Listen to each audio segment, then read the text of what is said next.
Okay. I will start with the last question, actually. Yeah, because that's the one I can remember now. You know, about leadership, and well, first you start by saying that negotiations are leading to nothing. Yes, we agree with that. I mean, we have no problem with that, and most of us agree on that. Now, the question of leadership, I think that what we are witnessing right now in Palestine is something like what happened in South Africa in the mid-80s. I mean, my friend Omar Barghouti calls it our South African moment. And in South Africa, they used to talk about the 4 pillars of the struggle. And the first pillar was the armed struggle, which Nelson Mandela refused to denounce. Then the second pillar of the struggle was the political underground.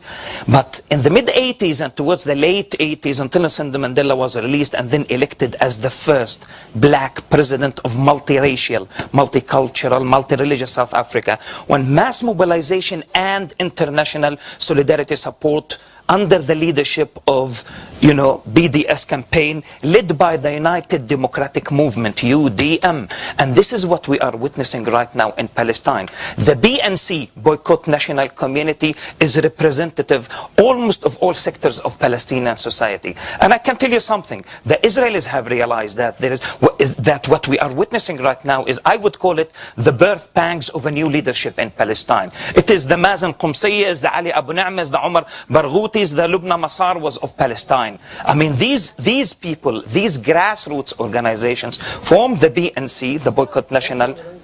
But sorry. Well, you know, it's difficult sometimes. Okay, I'm interrupted now.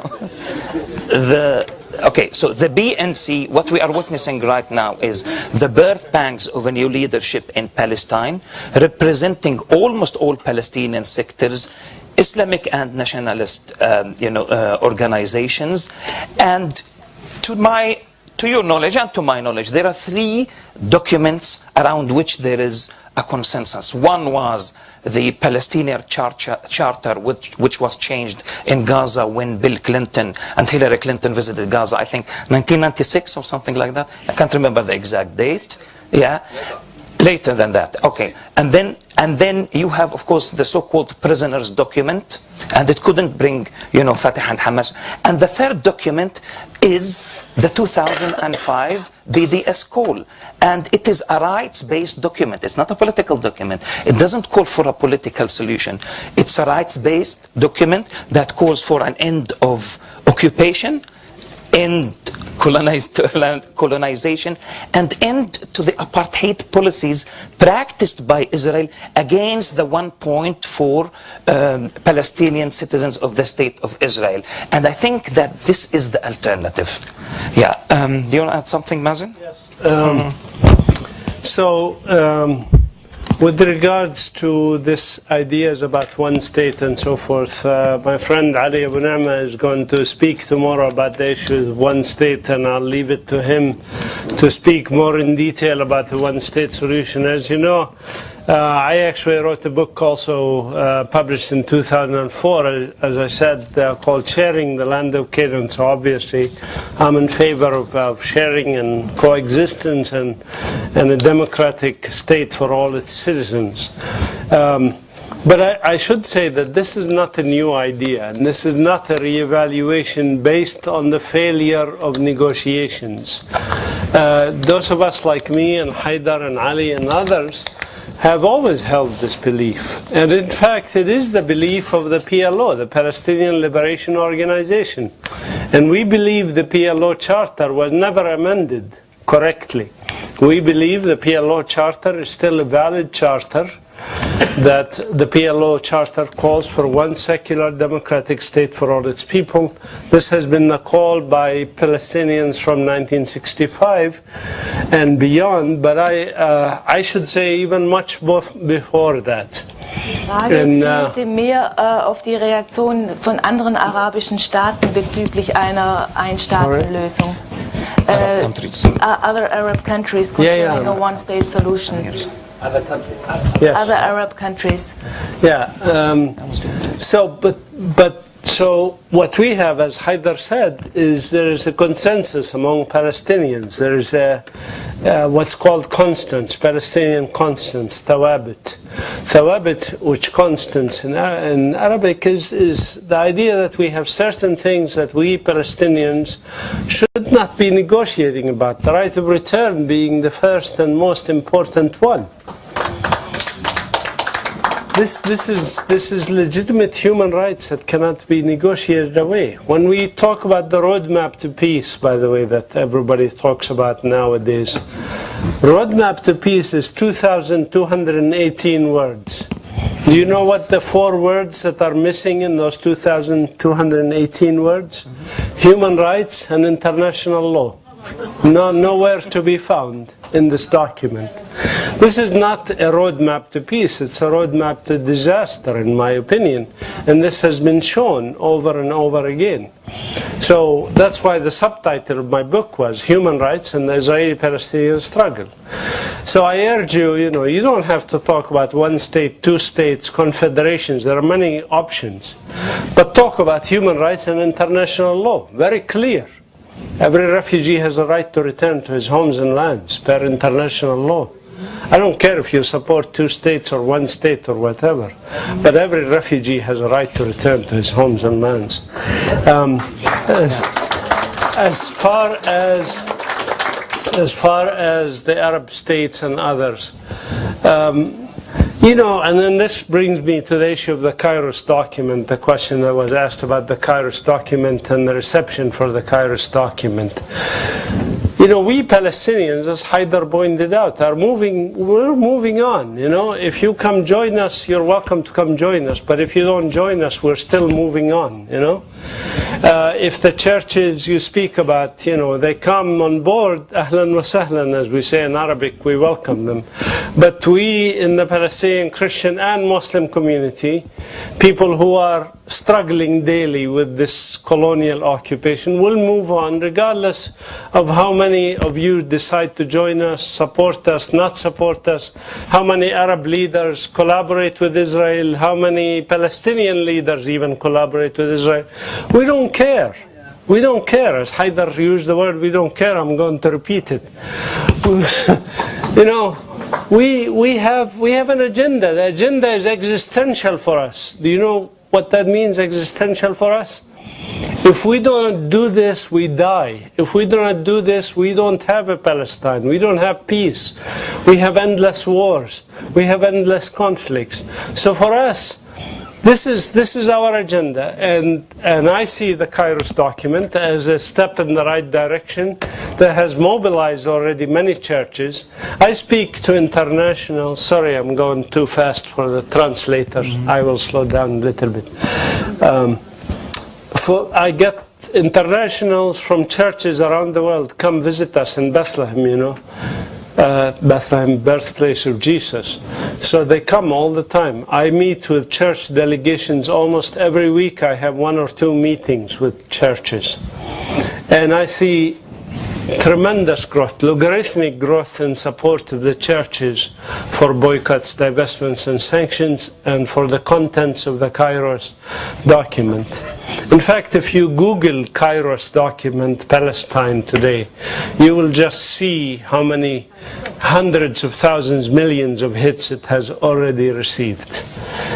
So I think we are moving along. As far as like German passports you were mentioning and others, unfortunately, just like with South Africa, the governments are the last to catch on. The governments are never leaders. The governments are always followers. We have to first change the people, then the media, then the corporations, and finally the government. The governments are always last to come on board. Yeah, please. All right.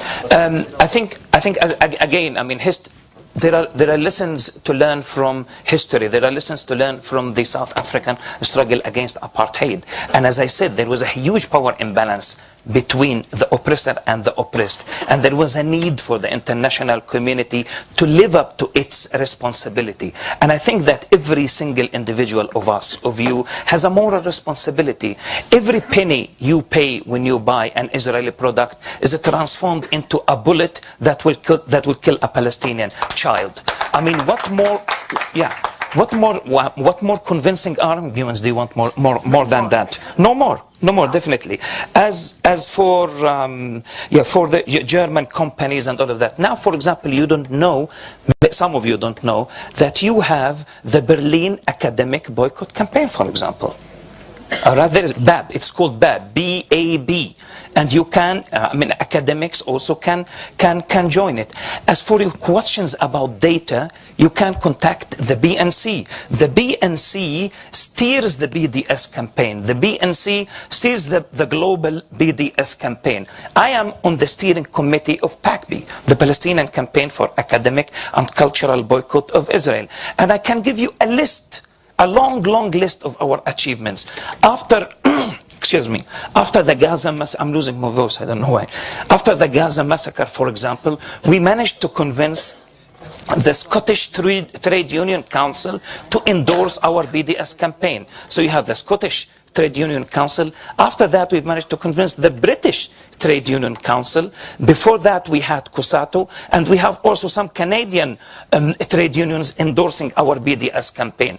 And that is a reminder of what happened in the 60s and 70s when the Norwegians and some other trade unions endorsed the South African BDS campaign, which ultimately, with mass mobilization and other pillars of the struggle, led to the collapse of the apartheid regime. I mean, without the intervention of the international community, it would have been impossible to witness the end of apartheid. That is my quick answer. Respond, please. I want to, about the arguments, and also we did not answer the question about the Israeli government attempts to make BDS illegal and punish Israeli and Palestinian citizens who engage in BDS.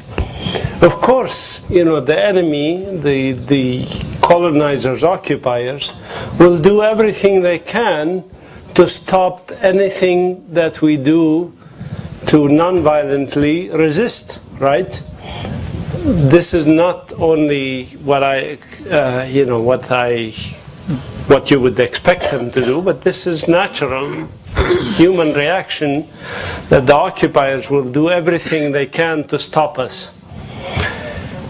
I think that actually in itself is an indication of how effective this movement is. It is very, very important for us to realize that there's been very few Israeli ministerial committees formed. There's a ministerial committee that's formed from the Israeli government now to deal with BDS. And the laws that they are proposing in the Knesset are along the same lines, because they know how important and how effective they are. And I will just tell you one story about the relation to the argument about BDS. In 2002, actually 2003, I believe, there was the World Economic Forum meeting in Davos, and they have an official magazine. This official magazine had a 2-page article titled "Boycott Israel." I wrote it. Don't tell me how I managed to get it into the official magazine of the World Economic Forum in Davos. But this article made waves around the world. I have never been more busy than in the few weeks after that with media interviews, hundreds of media interviews.